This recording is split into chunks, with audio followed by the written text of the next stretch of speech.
Hello दोस्तों, जैसा कि अभी कुछ दिन पहले आपने देखा होगा कि दिल्ली में छात्र आंदोलन हो रहा था और उस आंदोलन के दौरान बहुत सारे विपक्षी पार्टियां जिसमें टीएमसी, सपा, अखिलेश यादव की पार्टी, फिर उसके बाद में कांग्रेस, आप, केजरीवाल की, ये सारी पार्टियां जो हैं वो विरोध में आकर के खड़ी हो गई थी सत्तारूढ़ पार्टी के। और नीट के पेपर को लेकर के उन्होंने उनको घेरना शुरू किया था। बहुत सारी गंदी गंदी बातें भी कही, लोगों को उकसाया कि गद्दा भद्दा बोलो। यंग बच्चे जिनको उनके कॉन्सिक्वेंसेस नहीं मालूम थे वो उनसे गलत बुलवाया गया, अभद्र भाषा बोली गई प्रधानमंत्री जी के लिए। तो मैं किसी पार्टी की बात नहीं कर रही हूँ, लेकिन हाँ, जो देश की बात करता है मैं उसके तरफ हूँ। और साथ साथ में छात्रों की जो वास्तविक मांगे थी उनको ठीक किया जाना ज़रूरी है। और वाकई में जब पेपर लीक होता है तो उसका बहुत ज़्यादा मन पे प्रभाव पड़ता है बच्चों के, क्योंकि वो पूरा साल भर मेहनत करते हैं। तो उनकी इस प्रयास पर एक तरीके से पानी फिर जाता है। फिर वो इंतज़ार करते हैं, फिर अगले पेपर के लिए तैयारी करते हैं। तो इस तरीके से एक तरीके से वो छात्रों के लिए बहुत बहुत बुरा लगता होगा उनको। तो लेकिन सरकार ने इस पर अपनी जिम्मेदारी लेते हुए उसके लिए कड़ा कानून बनाया। और सरकार इस बात को लेकर के बहुत ज़्यादा सजग है कि भाई आगे से इस तरीके की गतिविधियाँ नहीं होनी चाहिए। लेकिन अगर हम अब बात करते हैं, ये सारी बातें तो पुराने जो आंदोलन हुआ उसकी हो गई। कॉकरोच जनता पार्टी जो है वो बीच में आई और उन्होंने बहुत तमाशे किए, देश को फूंकने की कोशिश की, नेपाल बनाने की बात की, छात्रों को उकसाया, है ना, अभद्र भाषा का प्रयोग किया, है ना, गंदा गंदा बोला।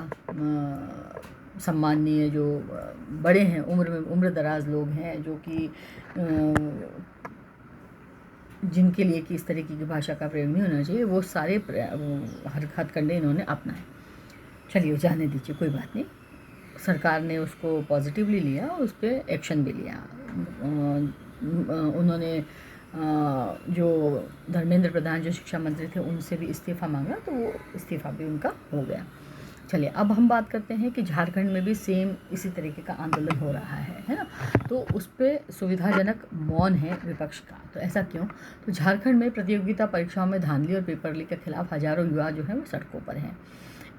लेकिन इस पूरे घटनाक्रम में खुद को युवा और छात्र की आवाज़ बताने वाली जो पार्टियां हैं, जिसमें कांग्रेस, आम आदमी पार्टी और समाजवादी पार्टी जो है वो, उनकी जो चिप्पी है वो कई गंभीर सवाल खड़े करती है ना। झारखंड में प्रमुख पेपर और भर्ती का जो विवाद है वो काफ़ी प्रमुखता से अभी चल रहा है। झारखंड में पिछले कई वर्षों में कई भर्ती में धांधलियों के आरोप लगे हैं, जिनमें लाखों युवाओं के भविष्य को उससे प्रभावित हुआ है ना। JSSC और CGL का जो पेपर है वो 2024 में लीक हुआ जनवरी में। फिर 2024 में आयोजित झारखंड कर्मचारी चयन आयोग, उसकी परीक्षा का पेपर जो था वो भी लीक हुआ। ठीक है। फिर उसके बाद में सोशल मीडिया पर वो लीक हो गया, जिसके बाद में आयोग को परीक्षा रद्द करनी पड़ी।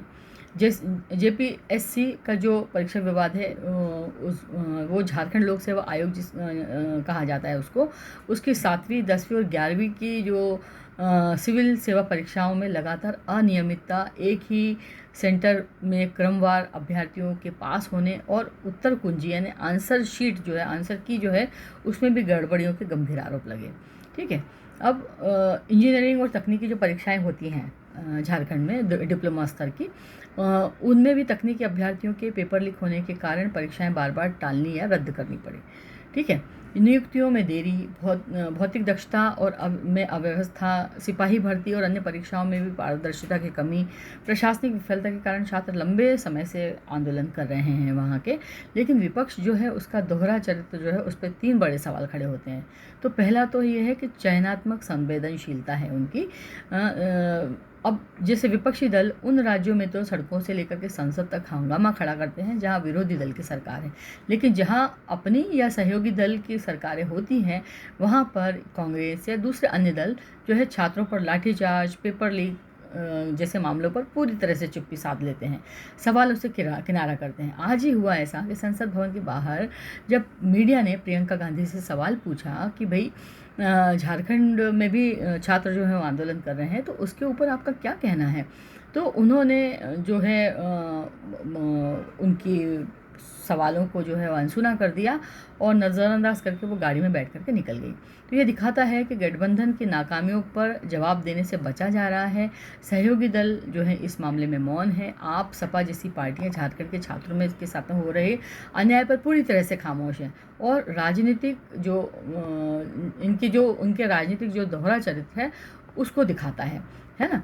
तो इस तरीके से तो नहीं होना चाहिए ना। अगर आप वाकई में मुखर हैं, सजग हैं छात्रों के भविष्य को लेकर के, तो आप जहाँ भी गलत हो रहा है वहाँ पर आप कहिए, छात्रों के लिए खड़े रहिए।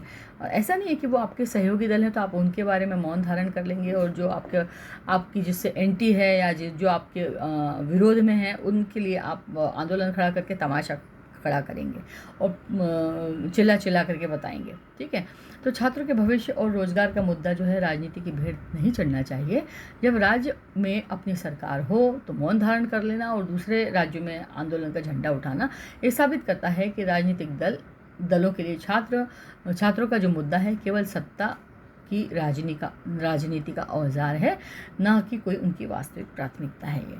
ठीक है, इसी तरीके से अगर हम बात करते हैं तो विपक्ष की भूमिका की जब भी बात होती है तो उसमें केवल एक पार्टी या एक पूरा गठबंधन शामिल होता है। आप और सपा जैसी जो पार्टियां हैं जो खुद को युवाओं का और छात्रों का हितैषी बताती है, इवन तो कांग्रेस भी, उनका झारखंड के मामले में पूरी तरह से चुप रहना ये दर्शाता है कि पेपर लीक और युवाओं के भविष्य के लिए उनके सिद्धांतों का ये उनके विषय नहीं है, बल्कि विरोधी दलों को घेरने के लिए राजनीतिक औजार मात्र है।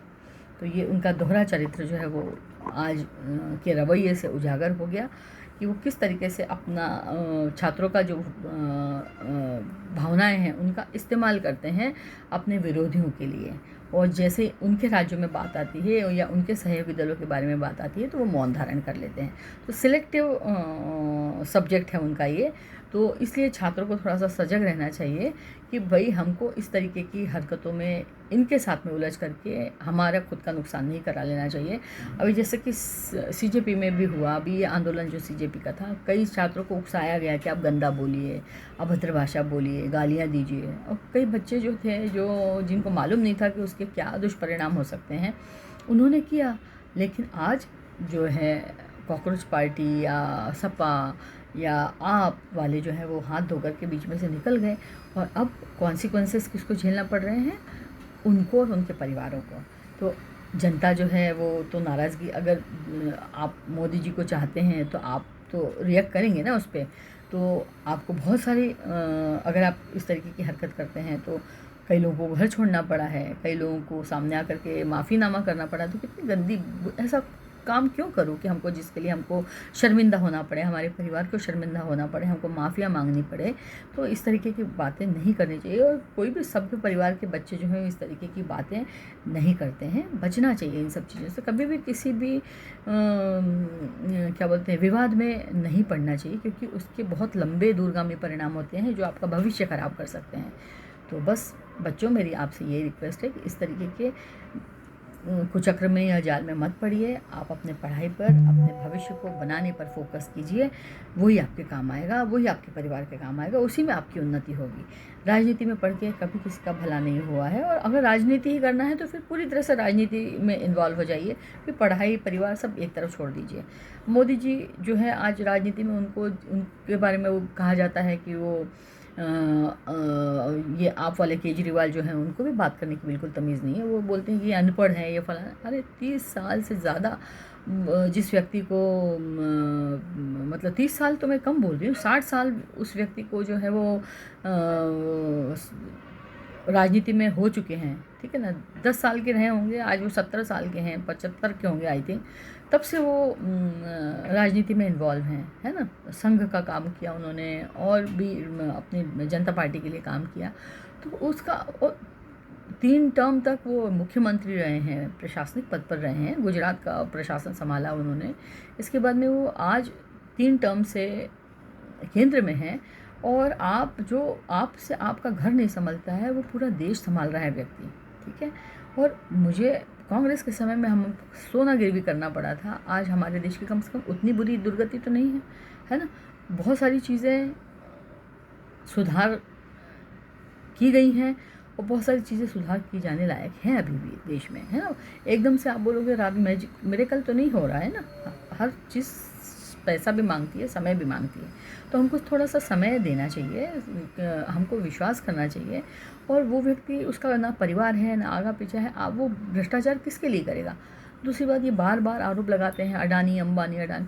मैंने कोई देश ऐसा नहीं देखा जहाँ पे वो अपने उद्योगपतियों को गालियाँ देते हैं। ये पहला देश है हमारे यहाँ का जहाँ राहुल गांधी जैसे बेवकूफ़ इंसान जो है वो हमारे उद्योगपतियों को गालियाँ दे रहे हैं और उन्हीं को टेंडर देते हैं आप अपने राज्य में। हाँ, तो ये दोहरा चरित्र क्यों? अगर आपको इतने ही उनसे प्रॉब्लम है तो फिर आप उनको ठेके क्यों दे देते हैं आपके राज्य में? तो आप चाहे तो गूगल कर सकते हैं इसको। छत्तीसगढ़ में जब उनकी सरकार थी, अडानी को उन्होंने बहुत बड़े बड़े टेंडर दिए थे। क्यों दिए थे आपने तब? अगर आपको इतना हेट है उनसे तो आप इस तरीके से बाहर दिखाने के लिए आप उनको गालियाँ देते हैं, पीछे से आप उनको सपोर्ट करते हैं, तो इस तरीके का चेहरा मत रखिए ना। और वो आज हमारे देश में अगर वो इतने बड़े उद्योगपति हैं तो लाखों लोगों को उन्होंने रोज़गार दिया हुआ है और हमारे देश की प्रगति में कहीं ना कहीं उनका हाथ है ना। स्क्रैच से उठ करके आया है वो व्यक्ति, और इस तरीके से अगर आप उनको गालियाँ देंगे तो ये अच्छी बात नहीं है।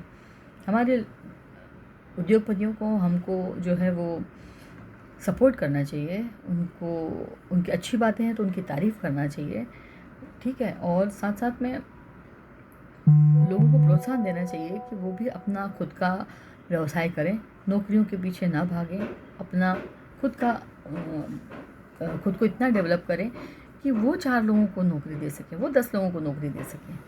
तो उम्मीद है आप इन नेताओं के और इन पार्टियों के चक्करों से अपने आप को दूर रखेंगे और अपना ध्यान जो है वो पढ़ाई पर फोकस करेंगे। Thank you.